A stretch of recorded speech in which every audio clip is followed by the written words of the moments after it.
ओम आत्मा त्वं गिरिजामति सहचरा प्राणा शरीरं गृहं पूजा ते विषयोग भोग रचना निद्रा समाधि स्थिति संचारा पदयो प्रदक्षिण विधि स्तोत्राणि सर्वा गिरौ यत् यत् कर्म करोमि तत् तत् अखिलम् शंभो तवाराधनम्। नमस्कार, स्वागत है आपका आचार्य वाणी में। मैं आचार्य डॉक्टर विक्रमादित्य आपके साथ हूँ और आज का विषय हमारा है कन्या राशि वालों के लिए ग्रहों का, नक्षत्रों का योग जो है वो किस प्रकार का रहने वाला है। 16 तारीख बुधवार का दिन षष्ठी तिथि विद्यमान है। ग्रह परिवर्तन की तरफ जा रहे हो। ये परिवर्तन सुबह से ही आपके लिए कुछ नया उत्थान का, नया सामूर्त का, बाहुबल का योग बनाता दिखाई दे रहा है। एक और परिवर्तन का योग बन रहा है। सूर्य महाराज परिवर्तन की तरफ जा रहे हैं। वो भी कहीं ना कहीं आपकी राशि के दृष्टिकोण से कम कुछ मामलों में तो अच्छा योग बनाते दिखाई दे रहे हैं। लेकिन ध्यान रखिएगा, कई मामलों में परिवार में कुछ ना कुछ जो स्थिति है वो कहीं ना कहीं थोड़ा परेशानी की योग बना सकते हैं। परिवार में कहीं ना कहीं क्लैश उत्पन्न कर सकते हैं। आपके ग्रह आपके परिवार वालों के लिए थोड़े भारी दिखाई देते हैं, ध्यान रखिएगा। बाहर वालों के लिए अच्छे दिखाई दे रहे हैं, लेकिन परिवार वालों के लिए थोड़े अच्छे नहीं दिखाई दे रहे हैं। ऐसे में थोड़ा सा उपाय करने का प्रयास करेंगे तो अच्छा रहेगा। सबसे श्रेष्ठ उपाय आपकी राशि के दृष्टिकोण से है कि नित्यपति गणेश जी का स्तवन, शिव का ध्यान सावन में, इससे श्रेष्ठ बढ़िया उपाय नहीं। एक उपाय और करने का प्रयास कीजिए, इस दिन बड़ा अच्छा रहेगा। इस दिन शीतला सप्तमी है। सूर्य के निमित्त भगवान भगवती किसी भी मंदिर में जाकर वहाँ कोशिश ये करें जो मंदिर को साफ करने का सामान होता है वो दान करने का प्रयास करें। चाहे वो झाड़ू हो, चाहे वो पोंछा हो, चाहे वो किसी प्रकार का सामान हो, इस प्रकार का वहाँ दान करने का प्रयास कीजिए। भगवती कृपा से अनिष्ट को दूर करने का योग बनेगा। 17 तारीख बृहस्पतिवार का अवसर, सप्तमी तिथि विद्यमान है। कालाष्टमी का योग बन रहा है। ग्रह नक्षत्रों के दृष्टिकोण से आपके ग्रह योग आपके लिए बहुत सारी चीज़ों को आपके मनोमस्तिष्क में विचार डालते दिखाई दे रहे हैं। और ये विचार आपके लिए ऐसे होंगे कि अंतःकरण के साथ जुड़कर सरलता से आपके मन में आएंगे, लेकिन वो आपके भविष्य को दिखाते दिखाई देंगे। ऐसे में उन बातों को थोड़ा ध्यान रखते हुए कार्य करेंगे तो अच्छा रहेगा। इस दिन विशेष तौर पर ग्रहों का परिवर्तन की तरफ यदि आप देखेंगे तो ग्रहों का योग जो बना रहा है वो खासतौर पर योग वो आपके लिए ऐसा है कि आपको खासतौर पर ध्यान रखते हुए कार्य करना पड़ेगा। आगे आने वाले भविष्य में बहुत सारी घटनाओं का आभास आपको होने के योग बन सकते हैं। गुरु शरण में जाने का प्रयास करें, भगवती का ध्यान करें। माँ भगवती का ध्यान करके पीली चीज़ों का दान करना आपके लिए अच्छा रहेगा। 18 तारीख शुक्रवार के दिन अष्टमी तिथि का योग बन रहा है। ग्रह परिवर्तन की तरफ जा रहे हैं। मन थोड़ा सा फंसा हुआ दिखाई देता है। चीज़ों में थोड़ा सा कार्य करने में थोड़ा सा इमोशनल पॉइंट ऑफ व्यू से ग्रह थोड़े भारी दिखाई देते हैं। इस दिन बुध भी वक्र प्राप्त करने की योग बना रहा है। आपकी राशि के स्वामी हैं और बुध आपकी राशि के दृष्टिकोण से यदि हम देखें तो कहीं ना कहीं वक्र स्थिति में जाने के बाद सूर्य के साथ इस प्रकार का योग बनाएगा कि कुछ दिन में अस्त हो जाएंगे।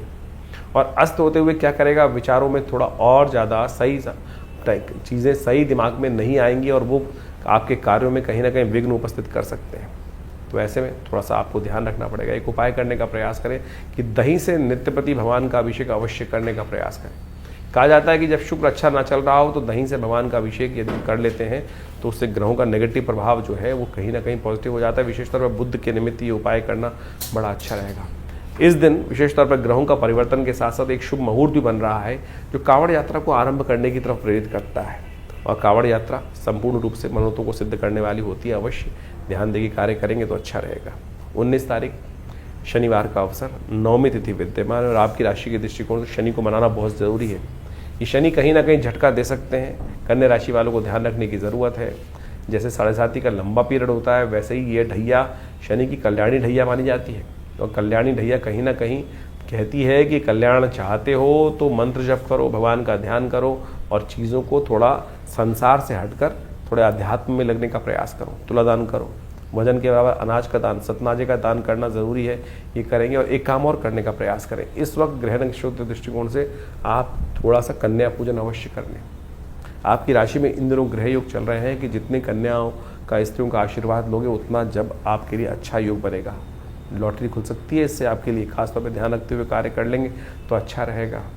20 तारीख रविवार का अवसर, दशमी तिथि विद्यमान है। ग्रहों का परिवर्तन का योग बन रहा है। धर्म के प्रति आपकी आस्था सुदृढ़ होने के योग बन रहे हैं और धर्म के प्रति आस्था सुदृढ़ होने से राजयोग का निर्माण भी आपकी राशि में होता दिखाई दे रहा है।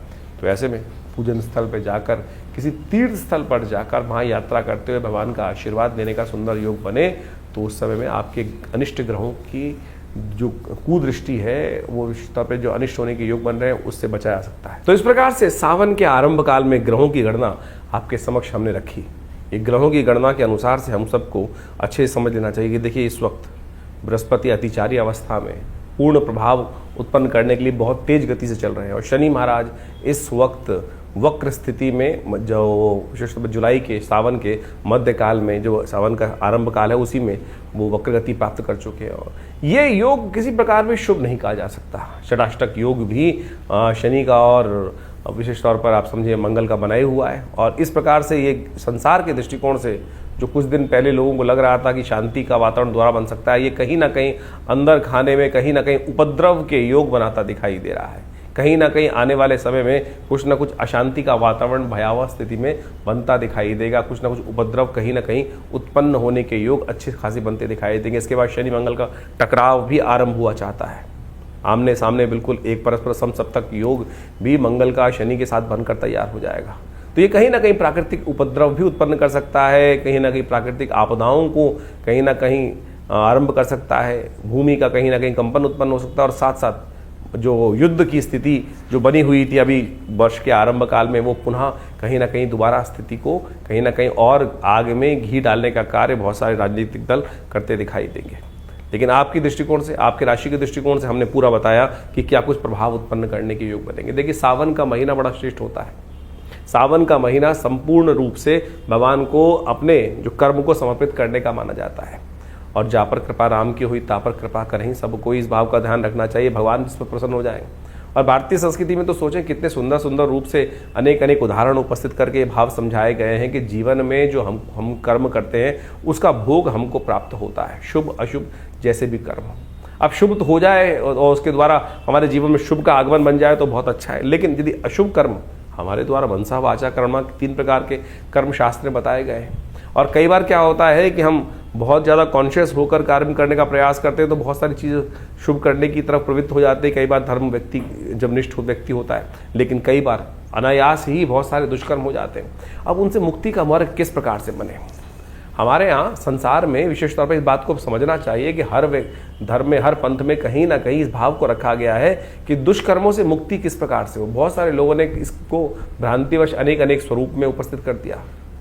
आप समझें कि उस कर्म से, दुष्कर्म से मुक्ति के लिए ही कई जगह क्या होता है कि कहीं पाप आ गया, कष्ट आ गया तो क्या करते हैं आप देखें, विभिन्न देशों के अंतर्गत अनेक अनेक प्रकार से उदाहरण उपस्थित किए जाते हैं। कहीं बलि, कहीं कुर्बानी, कहीं कुछ और, यहाँ तक कि कहीं कहीं अनेक अनेक मतों में अनेक अनेक प्रकार के उल्टे सीधे कर्म भी बहुत ज़्यादा करते हैं। लेकिन भारतीय संस्कृति में सोचे कितना सुंदर भाव कहा गया है, जो हम त्रिदुलम त्रिगुणाकार, हम जो बिल्वपत्र भगवान को अर्पित करते हैं, सावन के महीने में विशेष महिमा उसकी कही गई है। त्रिदुलम त्रिगुणाकारम त्रिनेत्रम च त्रिधायुधम त्रिजन्म पाप संहारम बिल्वपत्रम शिवार्पणम। यानी शास्त्र में इतने सुंदर कहा गया है कि एक बिल्वपत्र बड़ी श्रद्धा के साथ यदि भगवान पर आप अर्पित कर दें तो क्या कहा जाता है?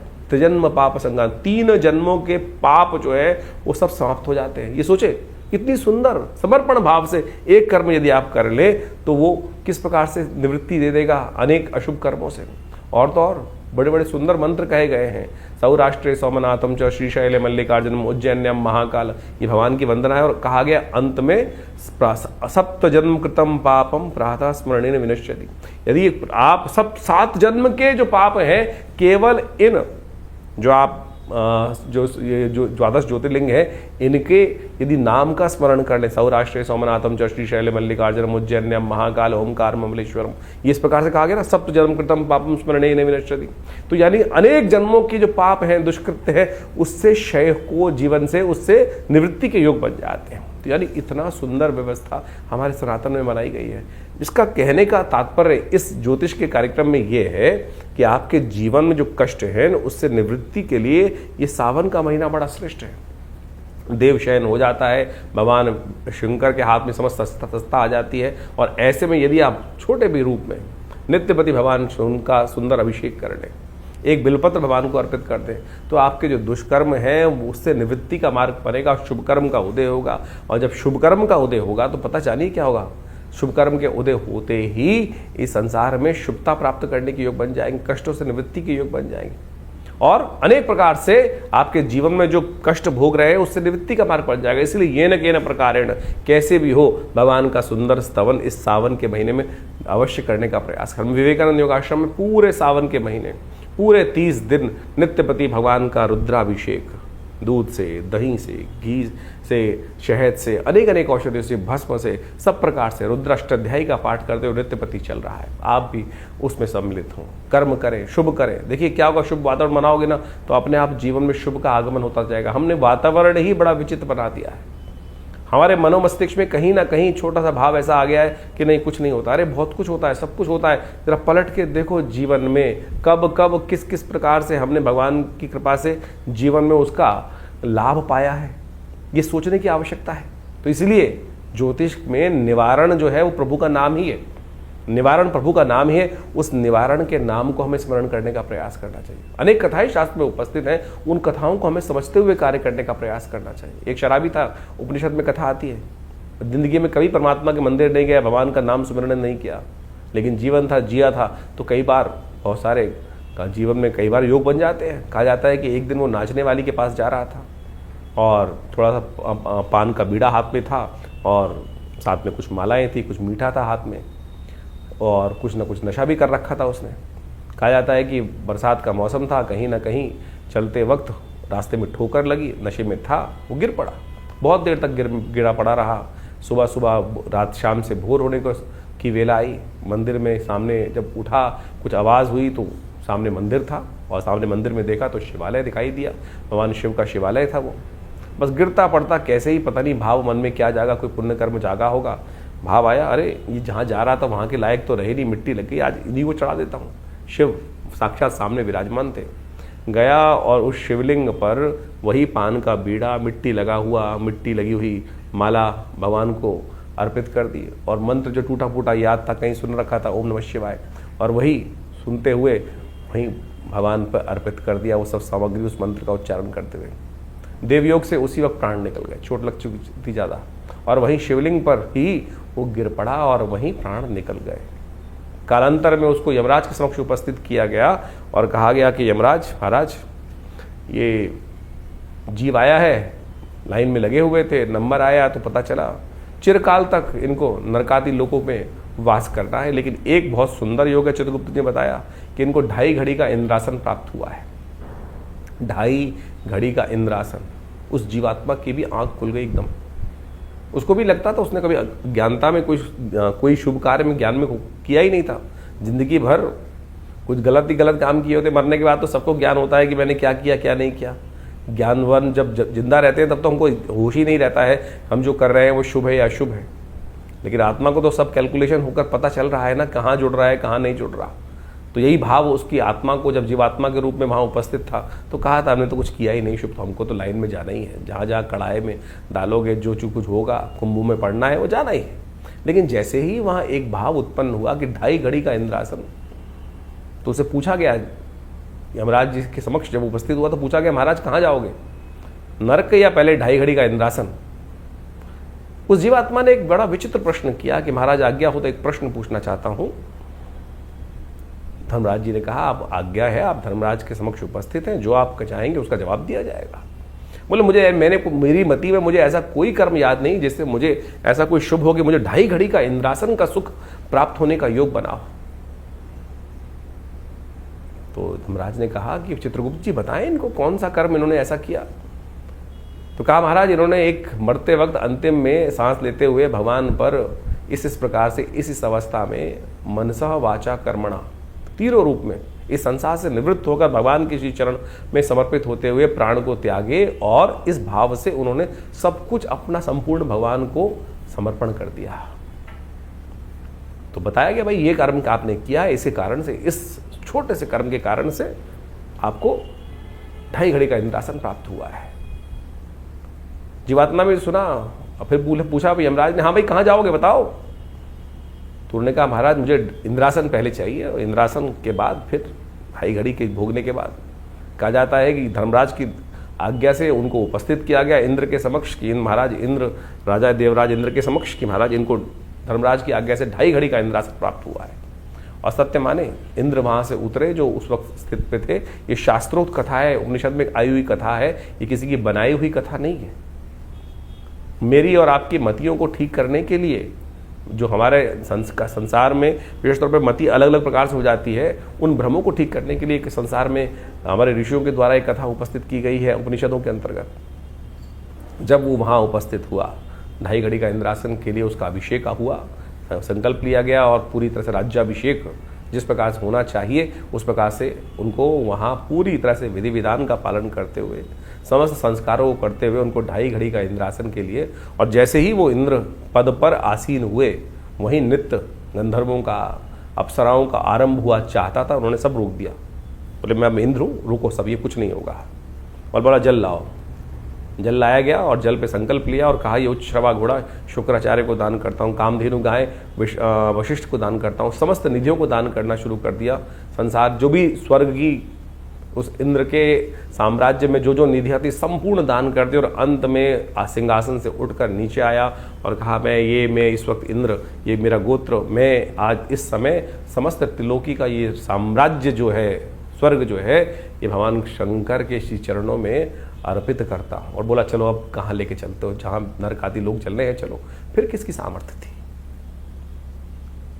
तो आपके जो मन से मनेव बंधन कारण मोक्ष शास्त्र कहता है, तो समझो, इस विधि को समझो। तो इसलिए ये न कि न प्रकारेण, किसी भी प्रकार से अपने वातावरण को, वो कब आएगी वो वेला जैसे हम श्रद्धा के साथ, विश्वास के साथ परमात्मा का स्मरण कर पाए। तो इसलिए ये जो सावन का महीना है ना, लोक के साथ साथ परलोक को भी सुधारता है।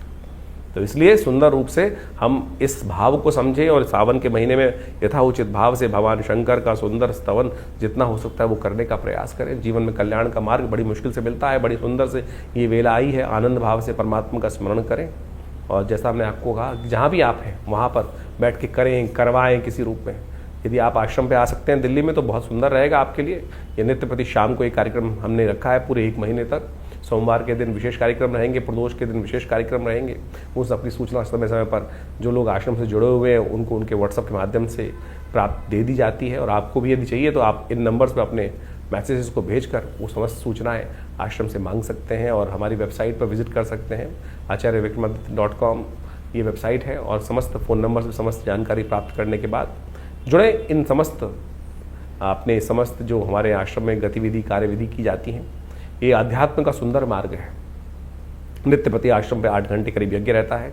माँ भगवती का सुंदर श्री विग्रह विराजमान है, जो 500 साल पुराना दिव्य श्री विग्रह है। तो आप कोशिश करें ज्योतिष को केवल नग बेचने वाला कार्य ना करें। ज्योतिष एक ऐसा विषय है कि जिससे हमको सीधा रास्ता प्राप्त होता है, समर्पण भाव का ज्ञान हमें प्राप्त होने का रास्ता बन जाता है। आशा है आप इन समस्त सिद्धांतों को समझकर, अध्यात्म को समझकर, ज्योतिष विज्ञान को भी अपने जीवन में स्थान देंगे, और उनके विभिन्न जो पद्धतियां हैं, उपाय हैं, वो सब हम आपके समक्ष लगातार रखते रहते हैं। आप सबके जीवन में कल्याण का मार्ग बने। भगवान शिव आपकी समस्त आदि व्याध जो कष्ट इत्यादि उन सबको हरे, और जीवन में कल्याण का मार्ग आपके लिए अवश्य बने। धन्यवाद, नमस्कार।